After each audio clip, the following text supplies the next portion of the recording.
Story చాలా interesting గా ఉంటుంది, జాగ్రత్తగా వినండి.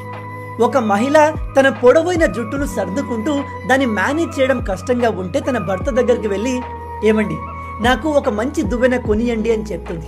ఆ మాటలు విన్న భర్త, ప్రజెంట్ నా దగ్గర డబ్బులు లేవు, ఖరాబ్ అయిన నా వాచ్ని నేను రిపేర్ చేయించలేకపోతున్నాను, టైం చూసి మెల్లగా కొనిస్తానులే అని చెప్పి అక్కడి నుంచి వెళ్ళిపోతాడు.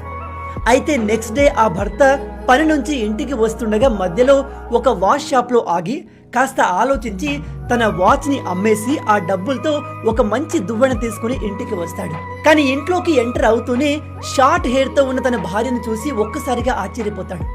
విషయం ఏమిటంటే తన భార్య లాంగ్ హెయిర్ ని కట్ చేయించుకొని ఆ జుట్టును అమ్మి వచ్చిన డబ్బుతో ఒక కొత్త వాచ్ ని తన భర్త కోసం తీసుకొచ్చింది. భర్త తన భార్య చేతిలో ఉన్న వాచ్ ని చూసి, భార్య తన భర్త చేతిలో ఉన్న దువ్వెన్ను చూసి ఒక్కసారిగా ఇద్దరు ఒకరినొకరు హత్తుకొని కన్నీళ్లు పెట్టుకున్నారు.